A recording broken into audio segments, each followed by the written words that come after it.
All right, welcome back to the channel, everybody. I'm Lady Nika, and with Tuesday night's episode of the Have and Have Nots. This is season 7, episode 13, entitled "Fine Together." And child, we opened back up with Vinny down to the police station. Done shot Polar Officer Miller in his head.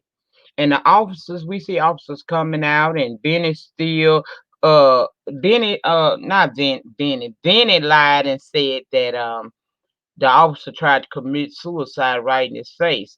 And do you know one of them damn cops actually corroborated that story that the cop had actually shot himself, child? Now, what was funny was Sandy's reaction. Now, we know Sandy tend to be a little bit on the, not very friendly toward black people, although he like black puss. And we know that he like a good old piece of beating and stalking of females. But in the face of seeing a man shot point blank rage, why did he get so weak in his stomach? Mm. Child, he was so weak to his knees, he had to go outside for air, child, as the other officers is talking about call the ambulance. I said, Miller's still alive? How? Child, Vinny didn't give a damn about no damn officer being shot because he shot him. He kept asking for his mama. As we see, half of the officers are trying to go get help, and another officer goes to grab the video of what had just happened.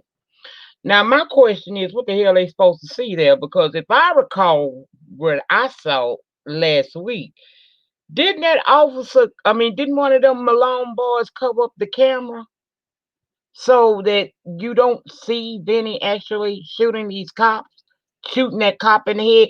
And then the Malone family pretty much own the damn the town. Baby, the Malone face move and people get to jumping, okay? Child, but the best part of this episode was that exchange between this woman right here and this woman right here. Baby, these two bitches gave me my life. You hear me? Now, Catherine in there talking about did she hear a gunshot? Mama Rose said, yeah, probably my boys here. She then asked Catherine, let me put her up on the screen, girl. She asked Catherine, was she aware that she knew her father? Catherine said no. Mama Rose said, well, he was in deep with my mother. Catherine was like, is that so? She said, yeah, wasn't like what you thinking, but they did a lot of business around town together. So Catherine said she wasn't aware. And Mama Rose said, yeah, you should have been, and went on to say that her son was very disrespectful. Now, Catherine say she know, but Mama Rose asked her, how can you raise a son like that? You know, one with a drug problem that stabbed my son in a bar.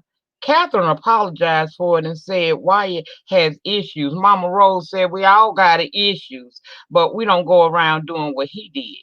Catherine said she know Mama Rose ain't judging her son, and she in the mob as the mob boss, right? Mama Rose said mob queen. Let's get that together. And she said, with all the money and opportunity that you have had and grew up in, how in the hell did you raise a kid like that? Mama Rose asked if she wanted to know where her son was. Catherine said no. Mama Rose said, why, you think I'm going to do something to him? Catherine said, we paid you to call off that hit. Now that was news to Mama Rose. 500K or something like that. Hell, I can't remember. But Mama Rose said it wasn't enough and told Catherine she don't think that she likes her. Well, Catherine had a reply. Catherine said the feeling is mutual. And Mama Rose asked how much is Wyatt worth to her, and Catherine told her to go to sleep. They have paid. Mama Rose said ain't enough, and Catherine said, well, she want $1 million.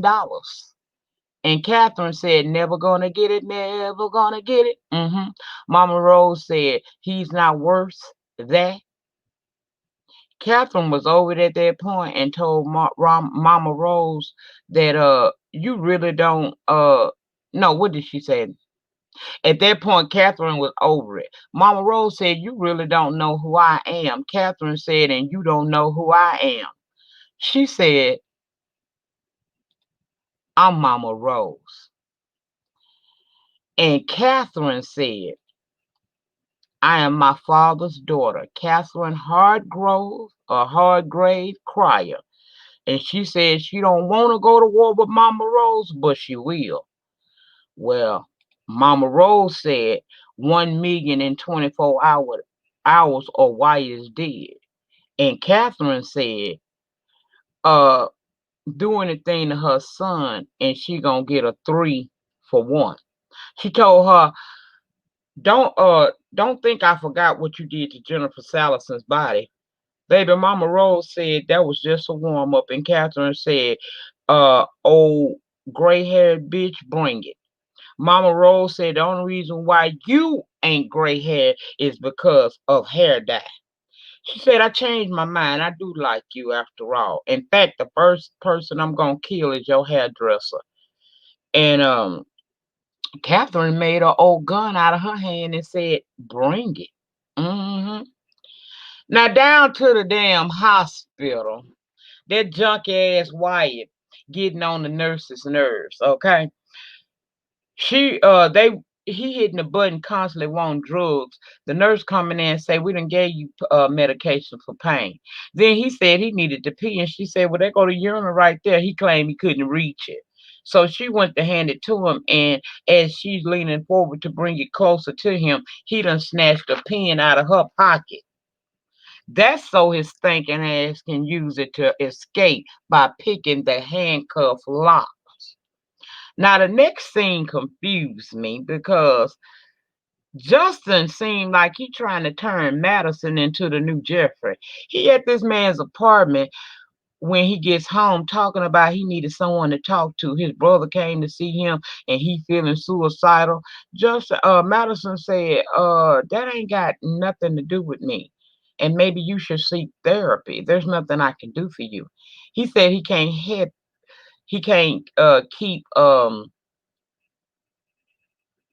he can't help Justin, and Justin ain't coming into his apartment. Justin insisted he needed someone to talk to, and not a therapist, but Madison because he listens to him. He said the stuff Madison said resonated with him because he did realize he hated himself because he's gay. Madison said, well, I'm glad to know that you came to terms with it, but still, I'm not the man to talk to you. I don't know you, and I'm not interested. Child, he was begging for Madison to talk to him, and Madison said no again. He's still not talking. He's not coming in his apartment. Leave me alone is what I got. Madison cell phone rung. Immediately, he asked who was that, Jeffrey, and told Madison that he's not upset if it is, it's okay. Madison said, first of all, it ain't your business, and basically told him to go away. Okay. So when he get inside his apartment, he calls Jeffrey back and told him Justin was there wanting to talk.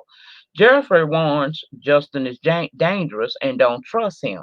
Madison said he's fine, even though he don't have a gun, he don't feel that he needs one. So Jeffrey said, I'm coming over. I put you in this position and I'm coming over there.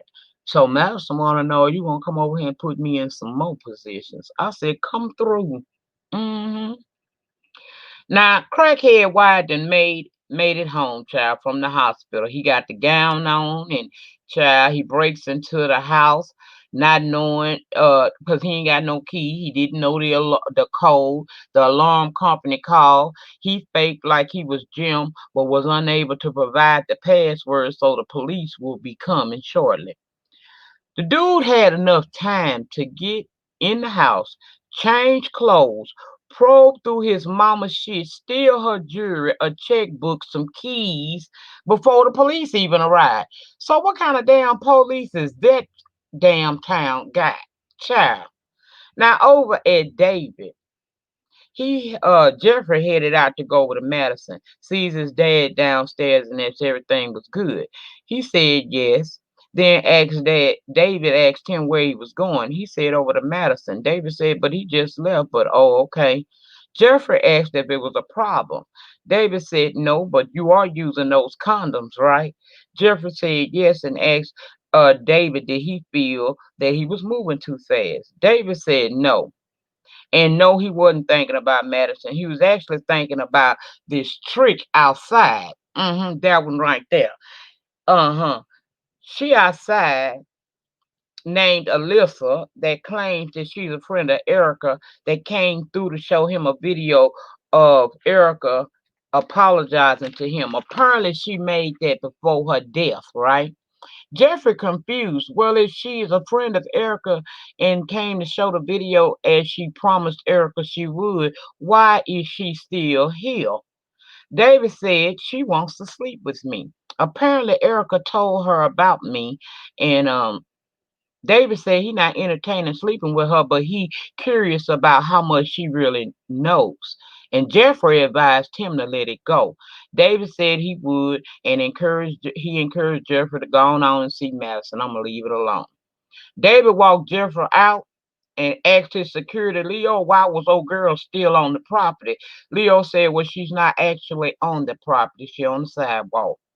So Jeffrey asked if he should stay, and David said no for him to go. So once he go, he tell Leo to tell homegirl to come on inside. Leo had done a background check on her too, and said that she ain't have much on her background. So once inside, she let he Leo about to leave, and she told him I know she want them both.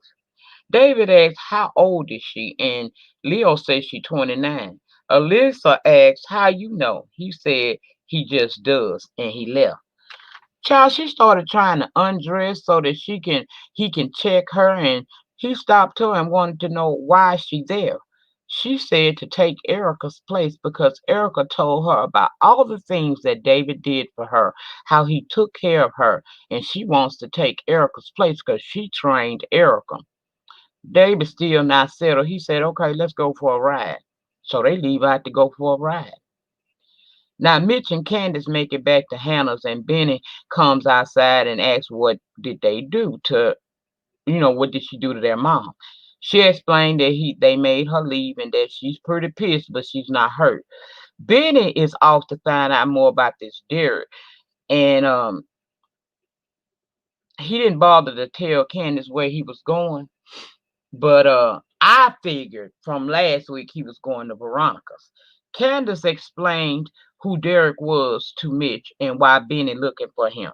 She said she don't care, but Benny does, and she needs Mitch help keeping Benny off the man. Candace learns that she was bumped from her flight while she in the car with Mitch. Benny got the key, so she can't get in to get her stuff, and Hannah pulls up. Miss said, should I stay? She said, hell no, that's gonna make her matter. So he leaves and she asked Hannah, can she get her things out the house? And Hannah said, hell to the no. You let those thugs drag me out of that bar? Candace said it was for your own good, and Hannah want to know since when you know what's good for anyone. Candace just wants to get her stuff, but Hannah said hell no. She said anything you got in there of value belongs to the homeowner. Candace asked, well, can I at least get my passport? Hannah said, passport? So you think running with that much of that man's money gonna keep him from finding you? Hannah said, no, she got 8 million. She don't need nothing because the man is going to get her and Benny. Candace said that's why she needed her to leave the bar. The Malones were gonna handle that. Hannah said, so what you is, a gangster princess now? Candace said, well, you know I can get in here without your help, right? She said, what you gonna do, send the goons over here to rough me up again? And then she got a phone call. It was from the alarm company telling her that it was a break-in at the Criers mansion. So she got to go check it out because the police on the scene and they need to talk to somebody. She tells them what Jim had and tells them to call him as well. So instead of her even addressing Candace any further, baby, she went on about her damn business, leave Candace sitting out there to wait. Now, Veronica was home when Benny comes over there. And she let him in, and she started trying to put that old memory on him as he asking about Derek. She wants to know what he did because she know Hannah was dating him, and she know how the gangster girls, the hood girls like to do. They like a man who can beat on them and rough them up at times. She was about to call Hannah something when he said, "Look, don't say nothing about my mama." She said, "Why?" Turned real serious. "What you gonna do? Hit me? You gonna hit me too?" Then she said Benny was dumb, but he carried a big stick. So what he going to do for her for Derek's Addie? Mm. She said she know he miss her, and she admits that he is the best she ever had. Baby, she was laying it on real thick when David walked right on in her house and asked her who this woman is. She looked at her and said, "I don't know. She's somebody that look like she need a facial, a bath, and some antibiotics." Bitch, I screamed. That goddamn Hannah, that goddamn Veronica ain't got bad sense shit. You hear? She ain't got no sense. Okay? Veronica says, "I don't know who she is. Ask the bitch. Bitch, bitch, who are you?" Oh, girl said Alyssa. Veronica said, "See, she a little slut. Now get the hell out of my house. I have a man here." David said, "So you still doing this?" Benny said, "Cool it." Veronica said, "And you still doing that?" David said, "Send somebody else to my house and see what happened." She said, "Yeah, okay, but I didn't send that." And David said, "Yeah, okay." So he walked out and left Alyssa there, baby. Now, Alyssa says she recognized Benny because she ain't got nowhere to go. She ain't got nowhere to leave. Her purse and her money is in David's car, and he done bounced out on her. I said that so he can have a reason to roll up on you later. But anyway, I ain't gonna predict the show. Veronica wasn't willing to give her all nasty 20 to catch a cab, and Benny said she couldn't ride with him because he was getting ready to leave since Veronica wasn't going to give him what he needed. Alyssa says that she may be able to help him locate the man he's looking for, so they got his attention. She says she got a friend named Roz work at the Blue Velvet that knows everybody, and maybe she can help. So because she might can help him locate Derek, he apparently gonna give her a ride because David left her there, like I said, in her purse in the car. Now, child, the cops wake up Jim down to the hospital. Officer Payne woke him out of sleep. He seemed like he was pissed off. He said there was a break in at the house and that he don't know what was really missing, but it was a lot of stuff ransacked like the female's closet and stuff. So Jim says I got this device that I can look at on my phone. So when he look at it, he sees Wyatt that broke in his house. But he said he ain't pressing no charges. See, at first he was ready to blame it on RK. He gave a description of RK and he said it was a black man. Cop said, well, it ain't him because the perp is a white guy. So when you look at that phone, he sees his son. He said, let me ask you something off record. Is my son Wyatt still in custody? The cop said yes, and then he showed him that Wyatt wasn't in custody. He said no charges is to be pressed about the breaking of the in of the house and left it at that. Now, Alyssa takes Benny down to the club to meet Roz, which is a female, and asked if she knew Derek because obviously she an ex-con too. Roz wanted to know who wanted to know, and Benny said him, and she wanted to know, well, what's in it for her. Alyssa said, come on now, I already owe you one. She said, you're going to owe me one even bigger. She gave him the location of the street, but wasn't aware of which building he actually was living in. Now, he finna leave. Alyssa thanked him and wanted to go with him, but he told her, he said, you're a nice looking female, but you way too thirsty, and left her standing right there. I said, girl. So Hannah makes it over there to the crier's place. Tell the police that's there that she works for him and whatnots, and shows her ID, and they say they got a suspect. Maybe she can identify it. So when they take her in the house, guess who the suspect is? Derek, girl. And that's where the damn show ends off at. This was a good episode. I ain't got no complaints for it. I mean, Tyler Perry write how he writes, and as long as I know that he is from the city of New Orleans, I'm gonna lend him my support as best I can, child. Over the weekend, I haven't forgotten about the retro reviews. That's what I'm gonna do over the weekend. I'll be dropping a couple of episodes of Dynasty circa 1981. Pick up where I left off at for those who were enjoying those reviews. I want to thank each and every one of y'all within the sound of my voice for still supporting the channel and me, for being patient as I sit in the cocoon getting me together to emerge once again as a butterfly on y'all ass. Remember, in closing, as always, you do not have to be great to get started, but you got to get started in order to ever be great. And the depth of your struggle will determine the height of your success. In the meantime, in between time, please remember to rate the video. Ratings get me recognized on these YT streets. Comment down below in the panic section. Let me know what you thought about this episode of the Have and Have Nots. What predictions do you think that David deliberately kept that woman purse so that he can reach back out to her later on? Because he's mighty interested in her for some reason. Let me know what you think down below. If you haven't subscribed to this channel or my backup channel, please subscribe to both of my channels today. The link for the second channel is always in the description box below the title of the video. So make sure you subscribe and tap your notification bell. Set them things to all so that each and every time I drop a pre-recorded video or go live from this channel, you will get a notification and you can come over and join in the conversation. Have a great remainder to your week, family.